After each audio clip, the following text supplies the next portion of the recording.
Central to this series has been the argument that cosmology is presently at a crisis point and headed towards an inevitable paradigm shift or revolution. And secondly, that the electric universe model has an important role to play in the cosmology of the future. The term paradigm shift underlines much of the series.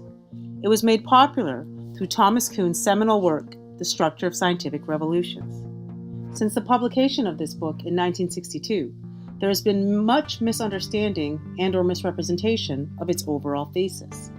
Let's revisit Kuhn's work and clarify its meaning, and give some examples of why cosmology is still in crisis in 2023.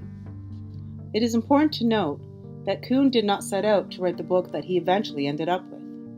He originally set out to write a book about the history of science, and discovered something unexpected about how science is done along the way.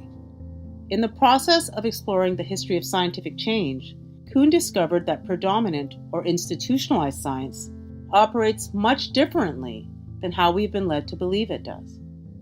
The larger and deeper thesis of structure is that predominant science ultimately does not do science the way it claims to, meaning that it is not absolutely empirical. Through a historical study of science, Kuhn discovered that once a paradigm becomes deeply entrenched and institutionalized, it often becomes dogmatic, hegemonic, and unyielding to falsification and change. Almost by accident, Kuhn's work became an interrogation of science in and of itself, and it paints an unflattering but arguably more realistic picture of science than the idealized or utopian image of science as presented by, for instance, one of Kuhn's biggest critics, Karl Popper. Popper was an Austrian-born philosopher with a doctorate in psychology. For Popper, quote, the core scientific ethic was falsifiability, meaning that all knowledge, at all times, should be exposed to constant and deliberate criticism, end quote. This is what distinguishes science from non-science, according to Popper. Kuhn would wholeheartedly agree with Popper. Falsifiability should be the core scientific ethic or principle. The problem is that in reality or in practice, it is not, and this is what Kuhn's work reveals. Another critic of Kuhn was Austrian-born philosopher of science Paul Feyerabend. Feyerabend is most known for his book Against Method, wherein he argues that there are no universally valid methodological rules for scientific inquiry, and instead champions theoretical pluralism. Both Feyerabend and Popper accuse Kuhn of glorifying normal science and hiding behind it. Kuhn argued that science does not progress gradually or organically, but is actually forced to change due to crisis and model breakdown. This happens through a paradigm shift process with distinct stages. Normal science is the stage where a field or discipline has a scientifically based model of understanding that works and can properly guide the field. Because Kuhn uses the word crisis to describe later stages, Feyerabend and Popper accuse Kuhn of wanting science to always stay at the stage of normal science, and therefore of resisting paradigm criticism and change. This is a blatant misreading and misrepresentation of Kuhn. Kuhn did not insist that science should not progress beyond the non-problematic stage of normal science. On the contrary, he revealed and lamented that scientists tend to insist that they are doing normal science, meaning that their model and paradigm has no holes or problems, long after the model has started to drift and fail.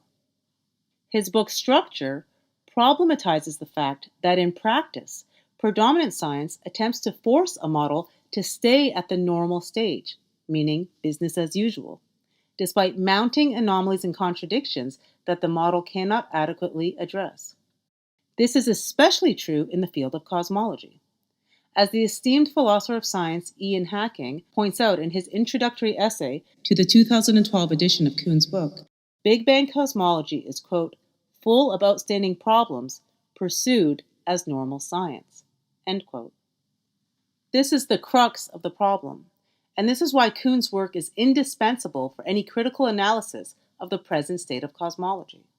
For Kuhn, after normal science, the predominant model of understanding starts to drift due to the accumulation of anomalies and phenomena that the model cannot explain. This is the model drift stage.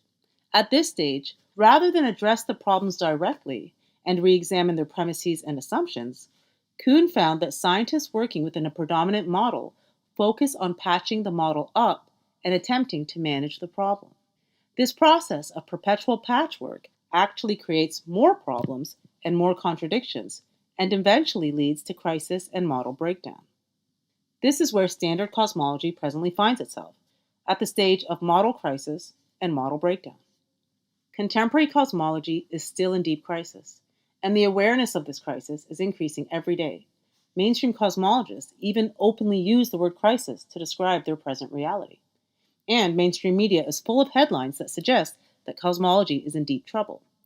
As physicist and science writer Eric Lerner points out, in 2019 there were 130 media references to the crisis in cosmology, which marks an exponential increase from the mid-2000s, where there were only 12 references a year. We first explored the crisis in 2021, and it has only gotten worse since then. In 2023, there have already been numerous expert panels and symposiums that discuss the growing crisis in cosmology and astrophysics. The crisis in cosmology centers around new information, measurements, and/or findings that undermine or contradict the major principles, assumptions, and/or expectations of the Big Bang Theory in some way. These include new information or measurements that suggest that the universe is not expanding as we thought, or at all, known as the Hubble tension, that the universe is older or younger than the standard model claims, and that the universe is more or less homogeneous than we thought. There are also numerous foundational predictions of the Big Bang Theory that have been contradicted by abundant observations, including various observations and accurate predictions made by electric universe proponents such as the late Walt Thornhill. The most recent problems have been sparked by even more contradictory measurements and observations that are coming back every day from the James Webb Space Telescope. In a recent video, Mikio Kaku states that, quote, "The James Webb Telescope is upsetting the apple cart. All of a sudden, we realize that we may have to rewrite all of the textbooks about the beginning of the universe." End quote. Well, that's the problem. The James Webb Space Telescope is upsetting the apple cart. All of a sudden, we realize that we may have to rewrite all the textbooks about the beginning of the universe. Now, it takes many billions of years to create a galaxy, like the Milky Way galaxy, with 100 billion stars, many billions of years old. But the James Webb Telescope has identified 6 galaxies that exist half a billion years after the Big Bang that are up to 10 times bigger than the Milky Way galaxy. That shouldn't happen. There should not be primordial galaxies that are bigger than the Milky Way galaxy that are only half a billion years old. Something is wrong. We may have to revise our theory of the creation of the universe. In another recent video, Science 24 magazine reports that the James Webb Telescope has discovered 6 ancient galaxies that shatter our understanding of the universe. Beyond these individual contradictions or discrepancies, the larger and deeper crisis has to do with standard cosmology's underlying narrative and its very approach to cosmology in the first place. As theoretical physicist Sabine Hossenfelder aptly pointed out at a recent symposium entitled "What is Wrong with Current Physics?", a good scientific explanation should, quote, "be as simple as possible, and you shouldn't add any unnecessary assumptions, no matter how much you need them to justify your hypothesis." End quote. It's interesting to note that simplicity is actually one of Thomas Kuhn's main criteria for model revolution and paradigm change. Hossenfelder maintains that the stories and assumptions of current physics are all, quote, "creation myths written in the language of mathematics," end quote. She concludes that while we don't know if Big Bang creationists are wrong, we also cannot say that they are right because, quote, "they just add this unnecessary structure at a time where we don't have any data," end quote. At the same symposium, Eric Lerner argued that the Big Bang is a theory that, quote, "requires imaginary entities that are made up after the fact," end quote. He explains that without imaginary concepts and entities like inflation, dark matter, and dark energy, the theory basically collapses. These concepts were introduced to, quote, "prevent or overcome severe conflicts with observation," end quote. For instance, as Lerner explains, without dark energy, under the Big Bang, the universe would be younger than the Milky Way galaxy. And without dark matter, the universe wouldn't form any clusters or galaxies at all. He maintains that, quote, "You can't say that you want a pure Big Bang without all this fairy dust," end quote. Lerner concludes that we should look to alternative theories that rely on verified laboratory evidence and points to his own work on plasma phenomena as an example.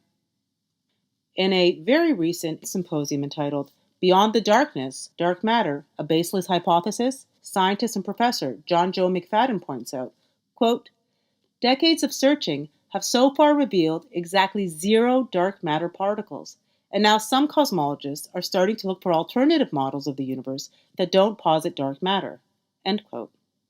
For Eric Lerner, the real crisis in cosmology is that the Big Bang never happened, a sentiment that is echoed by electric universe proponents. Whatever alternative one chooses to explore, it is becoming increasingly apparent that current cosmology and astrophysics are in deep trouble, or to use Kuhn's language, are presently at the crisis stage. At the crisis stage, scientists continue to attempt to patch up the model, but also go beyond this, inventing convoluted ad hoc revisions in an effort to deflect or mask the mounting contradictions and inconsistencies. Now, with respect to the current crisis in standard cosmology, scientists are doing this and so much more. Many working within the standard model actually double down and triple down on the model's contradictions and inconsistencies, and have even gone as far as to celebrate them and characterize them as exciting opportunities for future research. One example is a claim made in a PBS Spacetime video entitled The New Crisis in Cosmology. In this video, the host argues that while contradictory measurements on how fast the universe is expanding, or the Hubble tension, are getting worse, this is actually exciting because the growing contradiction and crisis opens up new avenues for research. One can imagine that if and when the James Webb Telescope brings back even more contradictory measurements and observations, let's say that the Big Bang happened much, much earlier than they originally thought, that Big Bang scientists will again move the goalposts, giving them enough patchwork to keep them busy and in business for generations to come. This die-hard reluctance to question a failing model flies in the face of falsifiability, which, as we recall, is the underlying ethic of science, according to Karl Popper. The fact that science shuns falsifiability, which is supposed to be its fundamental principle, when it is most urgently needed, begs the question why. Either science is not what Popper claims to be, or there's something else at play, or both. When viewed from a socio-cultural perspective, one begins to see power and hegemony at play, and this is what Kuhn's work strongly implies.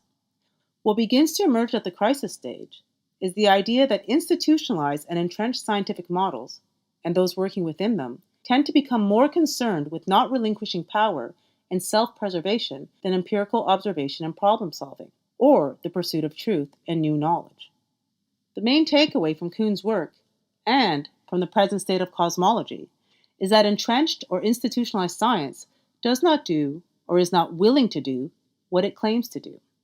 Test its theories and hypotheses empirically, and change course when needed. If that is the case, then can we still call it science? Popper and others were infuriated by such findings and implications, not least because it tarnished the idealized and noble image of science that had been espoused up until the publication of Kuhn's book. It is worth restating that Kuhn also held science to a higher standard, and he hoped for it to conduct itself empirically. Kuhn did not set out to tarnish the image of science. He was a trained physicist after all. But as any truly empirical science can attest to, scientists often end up with unexpected results once they enter the lab and conduct their experiments and analyses. In the case of Kuhn, his lab was history itself, and as a true empiricist, he was not willing to deny or skew his findings, no matter how unpleasant or inconvenient they may be to the status quo. And he suffered tremendously for his integrity. Since the publication of his groundbreaking book, Kuhn has been attacked, both personally and professionally, for shining an unflattering light on the true nature of institutionalized science. For his opponents, one of Kuhn's biggest crimes was making conclusions and what they perceive as predictions about how science operates based on history. In other words, they condemned him for being historical. We should point out that historicism is defined as, quote, an approach to explaining the existence of phenomena, especially social and cultural practices, including ideas and beliefs, by studying their history, that is, by studying the process by which they came about. End quote. Now, it seems strange, if not duplicitous, to condemn the author of a book on the history of science for using history in his analysis. This criticism of Kuhn is in fact an Orwellian act that condemns historicism for philosophical reasons that date all the way back to philosophical disagreements from antiquity, when Kuhn is merely using history as a method. And it begs the question, why not just refute or attempt to disprove Kuhn's findings? But rather than refute Kuhn's findings, his critics condemn him for arriving at them in the first place, in what appears to be an obvious case of shoot the messenger. For instance, in his critique of Kuhn, American social philosopher and hardcore proponent of transhumanism, Stephen Fuller, accuses him of presenting an image of predominant or institutionalized science and science education that resembles a, quote, mini Vatican, a royal dynasty, and even the mafia, end quote. For opponents like Fuller, Kuhn is guilty of presenting a predominant paradigm as, quote, an irrefutable theory that becomes the basis for an irreversible policy, end quote. It is interesting to note that Kuhn's detractors never attempt to disprove this particular view of dominant science. They simply complain and condemn Kuhn for having the nerve to come to such a conclusion in the first place, and for using historical analysis to get there. While Fuller and others may be outraged by Kuhn's depiction of institutional science, evidence of his findings is not hard to find, especially in cosmology. For instance, for an example of the circular and self-preserving nature of predominant science, one need only look at an article in Discover magazine entitled, Could the Big Bang Be Wrong? Author Corey S. Powell states that, quote, we have a lot to learn about our place in nature's grand scheme, but we can be quite confident that wherever future theories and discoveries take us, the Big Bang will be part of the picture, end quote. Given Powell's statement, we can assume that the answer to the article's title, Could the Big Bang Be Wrong?, is a resounding no. The article more or less implies that there can be no advancement from the Big Bang to any alternative theory, since the Big Bang is the best one to ever exist. Now, if this is not an example of an irrefutable theory that becomes the basis for an irreversible policy, then I don't know what is. Given the current state of institutionalized science and the current crisis in standard cosmology, I think it is fair to say that Kuhn's findings still hold and are presently more valid than ever. Sorry, Popper and Company, but if it looks, sounds, and acts like a duck, then Kuhn must be right. Kuhn's work is a paradigm shift in and of itself, insofar as it radically changed the way we view and understand science. This is why it angered, and continues to anger, so many mainstream scientists and philosophers. Its larger thesis is a commentary on how science is done, and how we as humans carry it out. Essentially, Kuhn's work reveals that at the institutional level, science often ceases to be empirical and becomes unyielding, preventing its own progress. Kuhn's paradigm shift cycle is presently unfolding right before our eyes. The current crisis in cosmology proves this, and has vindicated Kuhn from beyond the grave. Mainstream cosmology even uses the word crisis, which is one of Kuhn's definitive stages, to describe its present reality. At the same time, standard cosmology has been unwilling to address the crisis in any meaningful way, and is not open to new ideas or falsification. These are telltale signs of the unyielding, dogmatic, and self-preserving nature of institutionalized science. For this reason, Kuhn's work is even more relevant today and is indispensable for understanding the true nature of predominant science, and the present state of cosmology in particular. One cannot ignore the similarities between Thornhill and Kuhn. Both of these great thinkers were unwaveringly empirical in their search for truth, and both dared to report their findings with honesty and integrity, no matter how controversial it made them. In light of Wall's passing, it is more important than ever to highlight the implications of Kuhn's work, and what it reveals about the true nature of predominant science, and allows us to appreciate just how important and how courageous Wall's work and legacy are.